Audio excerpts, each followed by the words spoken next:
ఆర్య వయస్సుల విన్నపం మేరకు కొంతమంది సర్టిఫికెట్లన్నీ రకరకాలుగా ఇచ్చేవాళ్ళు.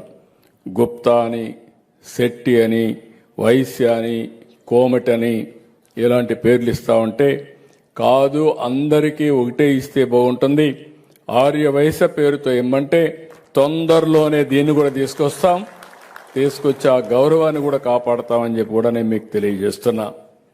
నాకెప్పుడు ఒక నమ్మకం, అందరికంటే ఆర్య వయస్సులు మీరు చూస్తే 10 రూపాయలు సంపాదిస్తే 2 రూపాయలు దాన ధర్మాలకు ఖర్చు పెడతారు.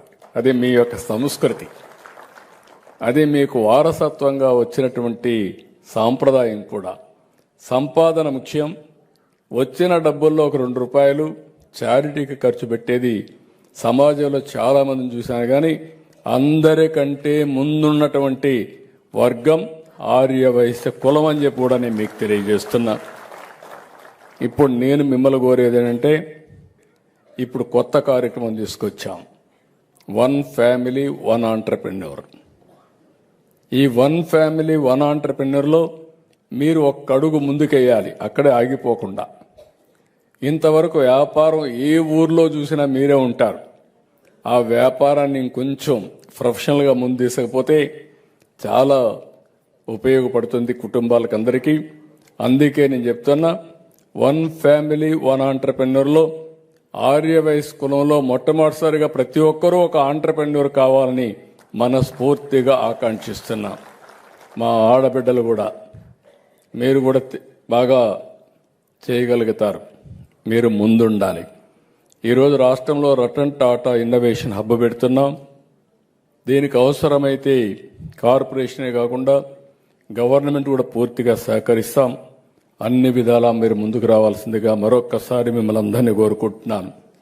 ఇప్పుడే లాస్ట్ ఇయర్ చెప్పాను, ఎక్కడైతే నెల్లూరు జిల్లాలో ఆయన ఉండే నివాసం, ఆయన పుట్టిన ఇల్లు, ఆ ఇంటిని కూడా ఒక మెమోరియల్గా తయారు చేస్తాం. అక్కడ ఒక విగ్రహం కూడా పెడతాం. ఆయన ప్రారంభించిన ఒక హాస్పిటల్ని పూర్తిగా అభివృద్ధి చేసి ఆ ప్రాంత ప్రజలకు వైద్య సేవలు అందించే విధంగా ఆ కార్యక్రమాన్ని కూడా చేపడతామని చెప్పి కూడా కుటుంబ సభ్యులకి మీకు అందరికీ విజ్ఞప్తి చేస్తున్నా.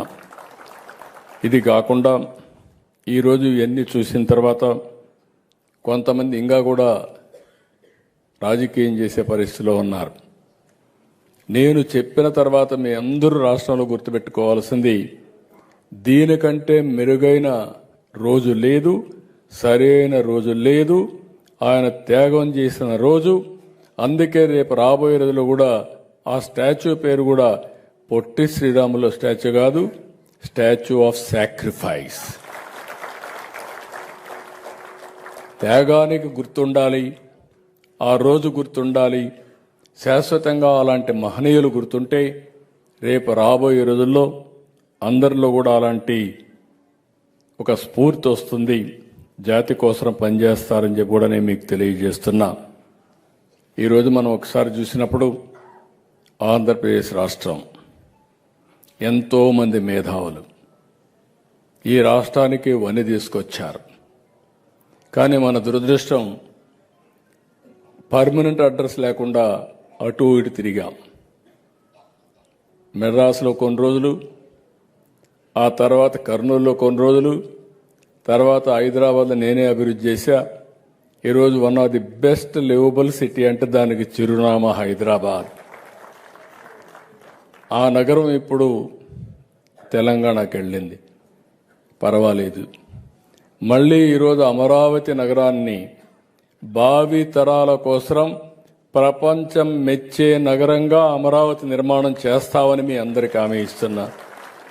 ఆ ఒక్క నగరమే కాదు, విశాఖపట్నం, తిరుపతి, ఈ 2 నగరాలు కూడా తయారు చేసుకుని అధికార వికేంద్రీకరణ ద్వారా, అధికార వికేంద్రీకరణ కాదు అభివృద్ధి వికేంద్రీకరణ చేసి మళ్ళీ తెలుగు జాతి ఏ విధంగా ముందుకు పోవాలో చేసే బాధ్యత మనం గుర్తుపెట్టుకోవాల్సిన అవసరం ఉంది.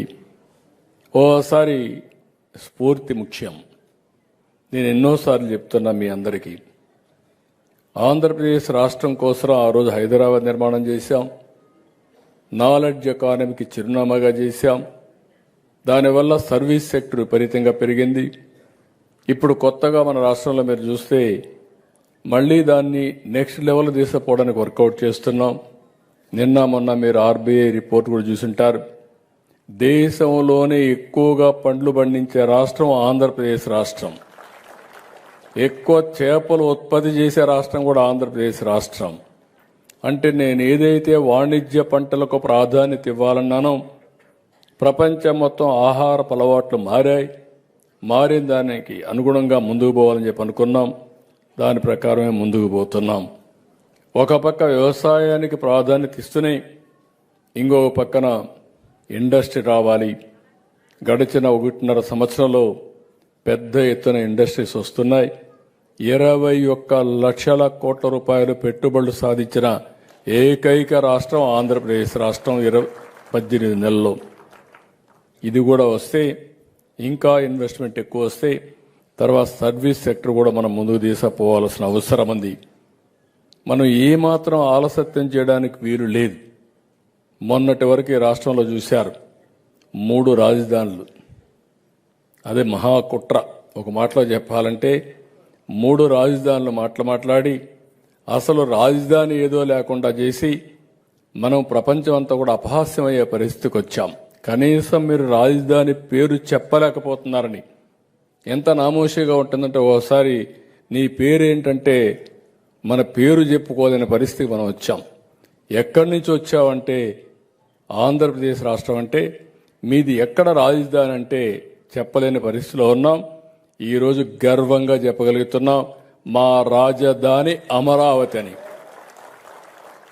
చెప్పడమే కాదు ప్రతి ఒక్కరూ గుర్తించే పరిస్థితి తీసుకొస్తాం. అలాంటి పరిస్థితిలో ఇంకొక పక్కన మీరు చూస్తే నేను ఏ పని చేసినా భావితరాల కోసం ఆలోచిస్తాను. సంపద సృష్టించాలి, ఆదాయాన్ని పెంచాలి, ఉపాధి అవకాశాలు మెరుగుపరచాలి.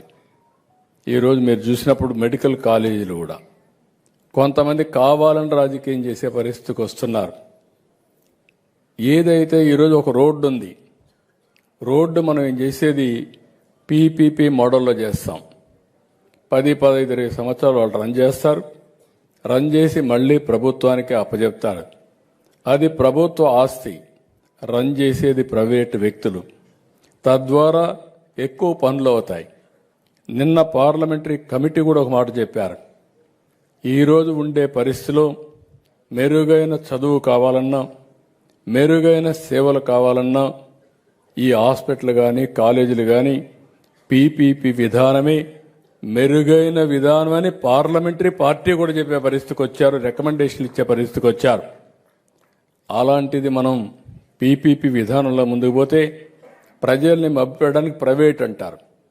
రేపు మీరు గుర్తుపెట్టుకోండి, ఎక్కడ దీని కింద ఇచ్చినా కూడా ప్రభుత్వ పాఠశాల పలాని టౌన్ అని పేరుంటుంది తప్ప ఎక్కడ మెయింటైన్ చేసే వాళ్ళకి చిన్న బొమ్మ వేసుకుంటారు. దాని మీద యజమాన్యం, దాని మీద పెత్తనం పూర్తిగా ప్రభుత్వానికే ఉంటుందని మరొకసారి ప్రజలందరికీ విజ్ఞప్తి చేస్తున్నా. ఇలాంటివి వచ్చినప్పుడు ఈరోజు మీరు రోడ్లు తిరుగుతూ ఉంటారు. ఒకప్పుడు మన రోడ్లన్నీ అధ్వానంగా ఉండేటివి. ఇప్పుడు పీపీపీ విధానం వచ్చిన తర్వాత one of the best roads వచ్చాయి, ఎయిర్పోర్ట్లు వచ్చాయి. ఇలాంటి ఒకటి కాదు అనేక వ్యవస్థల్లో మనం ముందుకు పోయే పరిస్థితికి వచ్చాం. సంపద సృష్టించడానికి ఏకైక విధానం పీపీపీ.